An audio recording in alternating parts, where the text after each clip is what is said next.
What is up, ladies and gentlemen? Cjthecheesedj here, and today, guys, we are covering everything about the Astrodelphis. Now, this is the space dolphin found in the space biome of Genesis Part 2. I'll be showing you guys where exactly that is, but before we do, here we are in all its glory, all tamed up. Now, something that I really want to quickly cover, because we're not going to be doing this while we're in the space area, is that this guy can go underwater as well.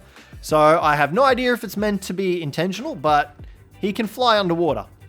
And you can also use your Starfighter mode underwater with no repercussions whatsoever. So this guy doesn't have an oxygen meter, so you can literally fly with him infinitely underwater. You can use all his weaponry underwater, everything. It's pretty intense. It's pretty crazy.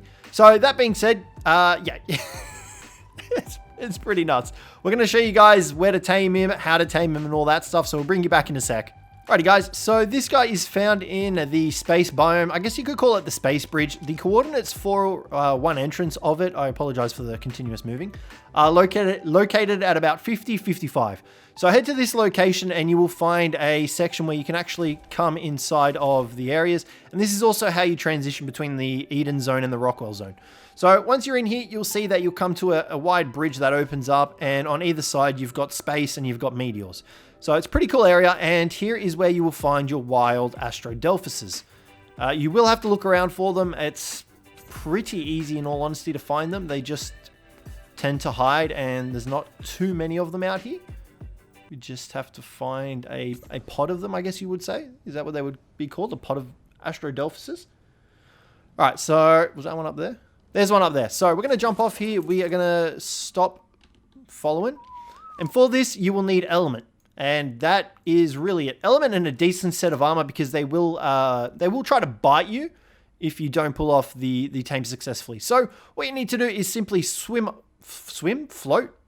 fly up to the Astrodelphis.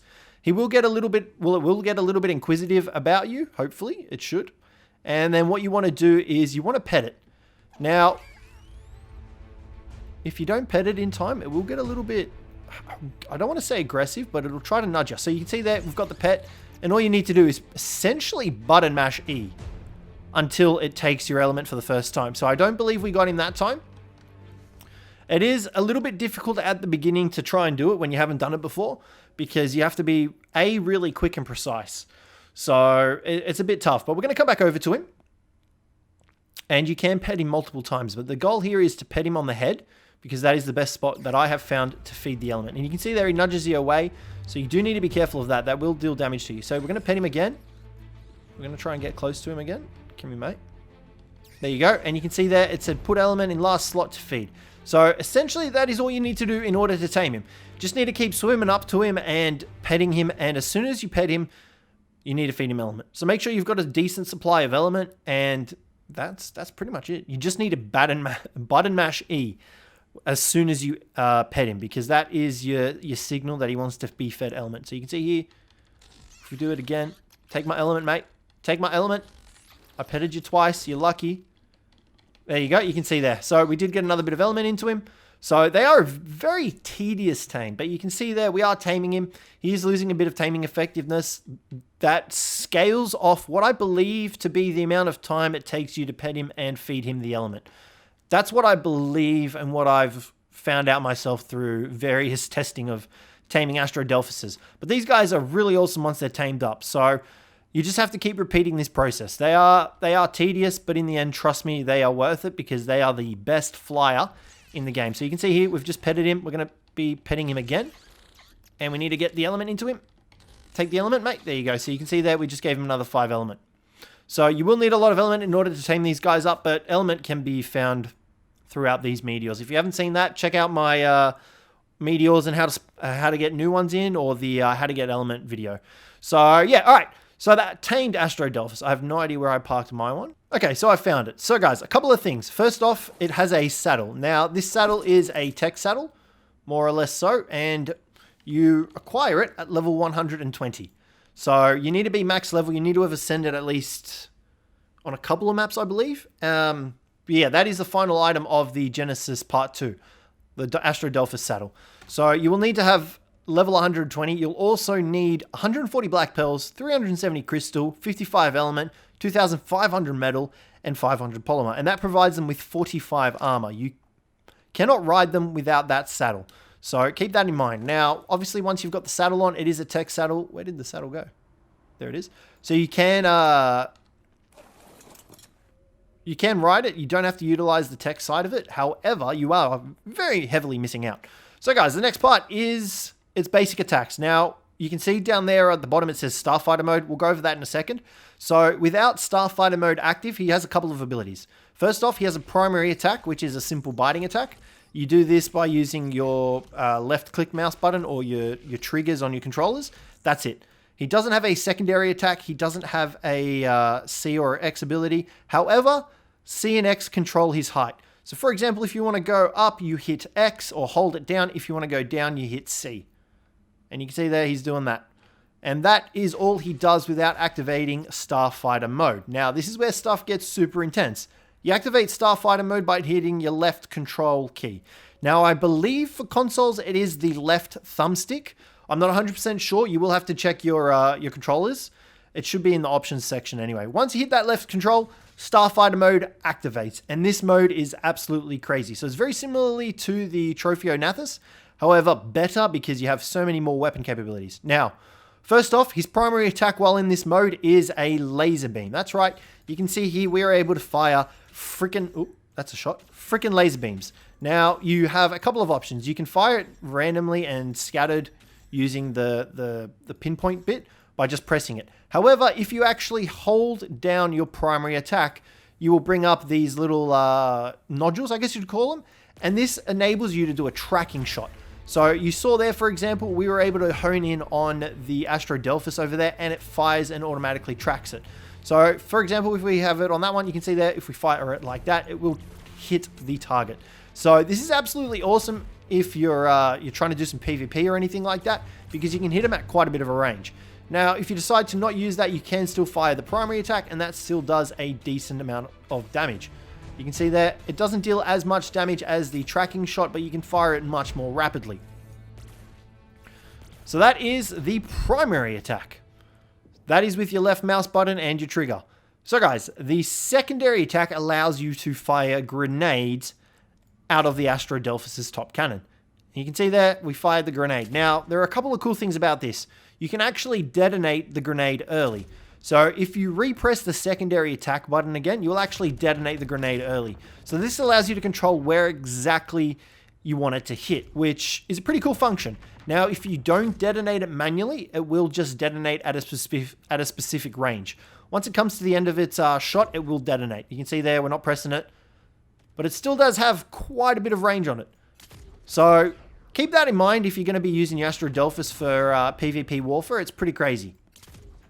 That is pretty much it for the secondary ability, though. The secondary attack, I should say. So, yeah, let's move on to the next ones. Now, the next ones have pretty much all the abilities to deal with their flying. We're just going to get out here into the open. It's going to make things a little bit easier for us. There we go. So you can see that we're currently running out of grenades as well. That's fine.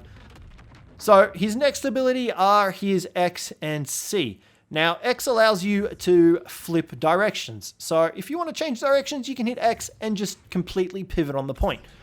The cool thing about this as well is, as far as I can see, it doesn't actually use up any stamina using these modes, using the Starfighter mode, which is freaking phenomenal. But that is the X button. That is what the X button does. It allows you to turn on the spot and rotate.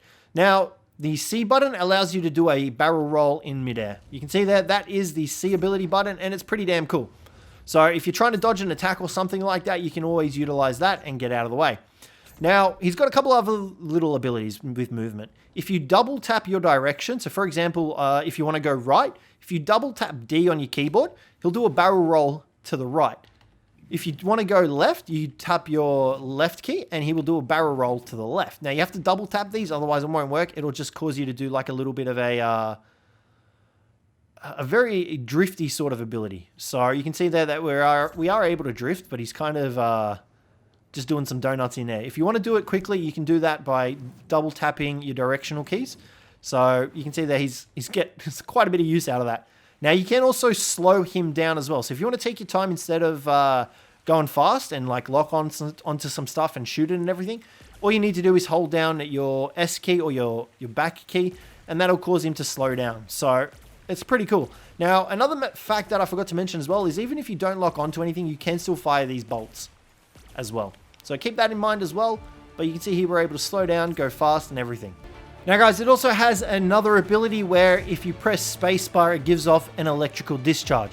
Now, this actually does no damage to any of the dinos, but as far as I can guess, I haven't really had a chance to test this on any other players or anything like that. I would say that it's a stunning ability that allows you to potentially disable other tech saddles or other Astrodelphises in the area, getting them out of their hovercraft mode. That's what my guess is, because you can't actually use this ability while the Starfighter mode is active. You can only use it while Starfighter mode is active. And you can see down there in the bottom left-hand corner that it does have a cooldown bar as well. And as far as I can gauge, it does no damage to any dinosaurs whatsoever. So my assumption is that it is able to disable other Astroceedses or Delphises tech saddles. So keep that in mind if you are using these guys for PvP, because these are probably the only dino on the Genesis Part 2 map that would have essentially built for PvP. Oh, aside from the Noglin. But yeah, you can see there it doesn't deal any damage. We don't get any aggro from any dinos. So I would heavily say that this is to do with disabling other Astrodelphises in the area from you. Alrighty guys, now the Astrodelphis also has another really cool ability, and it's kind of a passive / aggressive ability. So in the bottom right hand corner, if you take a look, you can see here we've got a buff. Max damage, max defense, max speed. Now this is gained from killing creatures in not Starfighter mode. So for example, you can see that we just killed a bunch of Titanimineas and we have received the buff. Now when you kill these creatures, they will essentially drop what looks like an Astroceedj tech saddle. So for example, let's come over here to this Pachyrhino. It should drop when we kill this guy, and you guys should be able to see it in full. Here we go. Let's just kill this guy real quick. I don't want to go too close to him. There you go. Oh, we just picked it up. You can see there that it drops a little bit of a... There we go. So you can see there it drops a... It's hard to see. You can see there it's a tech saddle for the Astrodelphis. Now, this actually provides it with that very buff. Now, what we'll do is we'll wait for this buff to wear off, because there are 2 stages to it. You have a first stage, and then you have this stage, which is the max stage. And this increases your damage, your defense, and your speed. And all of these apply to your weaponry. So for example, with our tech cannons, if we were to enter Starfighter mode, all of this will apply to our grenades and our laser blasts. So it's super strong, it's really good, and it also gives you a speed boost. And you're actually able to see the speed boost while in Starfighter mode, which is really cool. So you can see here the cannons aren't really, I mean, they are pretty big, but having the extra buff will make them bigger. Now, you can only get this buff by killing manually without the Starfighter mode with the Astrodelphis. And you can currently see here that all it is at the moment is plus damage, defense, and speed. If we were to kill this poor little Pachyrhino, you can also see that we are hitting weaker. Actually, you know what? I'll just wait till this buff runs out, and we'll show you guys us getting the buff to stack. Okay, guys, so you can see that the buff has disappeared. So we're going to kill this Seeker right now. Kill this little bastard. Get off me, fool. And you can see that we just received the buff. Plus damage, plus defense, plus speed. So if we were to carry on and kill this Pachyrhino over here that we were attacking earlier, you'll see there that the buff will upgrade once we fly through that starship icon, and we can take off and have max damage, deal even more damage. You can see our beams are actually bigger and thicker than they were at the start of the video, which is absolutely crazy. They also deal more damage. So if we were to lock onto something here, you'll see that they'll deal more damage. Did that actually deal more damage? That one's not dealing more damage. But the actual individual laser beams are dealing more damage. So Astrodelphis is pretty crazy. Alrighty, guys, we're coming up on the end of the mating. I stand corrected. You can actually breed these guys. I just want to make sure that they either produce an egg or they gestate. Okay, so it does look like you can breed these guys, which is pretty awesome. Which means you can imprint on them, which will make them even stronger. So that's pretty incredible. Now, their melee damage, if I didn't mention it already, does scale with their weaponry damage. So the more melee damage you put in them, the more damage their weaponry will do. But that's pretty much going to be it for today, guys. That is the Astrodelphises in detail. I believe I have covered everything about them. I don't think there's anything that I missed. If I did, leave it down in the comments for everyone else to read and to find out about, and I'll go through them and double check everything. But yeah, guys, that's going to wrap the video up for today. Hopefully you guys enjoyed this one. This guy is probably the MVP out of the Genesis Part 2 series, I would say. The Shadowmane's definitely up there, but I think this guy takes the cake with how good he is at traversing everything and just how much damage he does. So guys, thanks very much for watching. Hopefully you enjoyed it, and I will catch you in the next one.